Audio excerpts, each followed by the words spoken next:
Sa latest post ni Doc Willie, ay nakiusap ito sa isang TV network na ayusin umano ang mga balitang inilalabas nito tungkol sa doktor ng bayan na si Doc Willie Ong.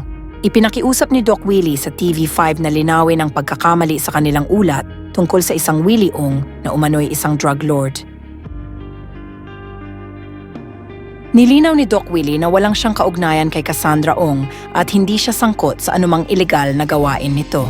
Ipinahayag niya na libo-libo ang apelidong Ong sa bansa, kaya naman hindi dapat siya madawit dito.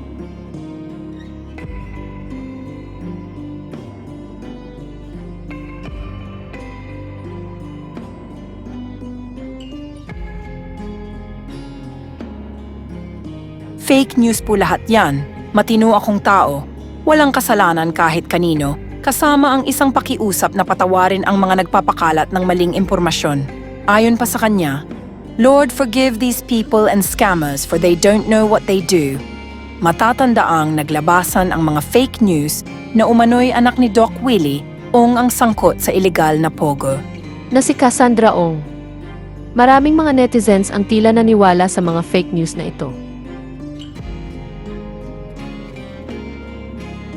Mga vlogger gumagawa ng mga fake news tsaka real news, natataranta yung mga followers ko. Sasabihin na iba, uy, patay na ata si Doc, hindi pa naman patay si Doc.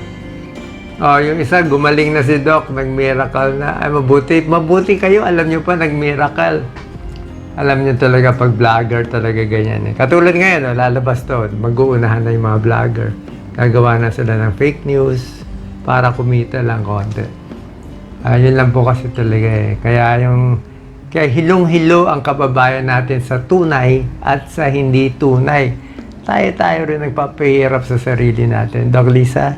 Yes, una sa lahat, nagpapasalamat po ako sa pagkarami-raming nagdadasal kay Doc. So siguro yun po yung dahilan bakit lumalakas si Doc dahil sa dasal nyo. Siyempre, pag kayo ang humiling sa Panginoon, papakinggan kayo. Salamat po. Actually, ayoko nga nagdadasal sila sa akin. To be honest, ayoko nagdadasal kayo sa akin. Gusto ko magdasal kayo sa sarili nyo. Magdasal kayo sa anak ninyo, sa kaaway ninyo, sa magulang ninyo. Okay na ako. Isang tao lang naman ako. Diba? Pagdasal nyo na lang sarili nyo. Pagdasal nyo yung kapitbahay nyo. Okay na ako. Lately condition, bali nasa Singapore tayo.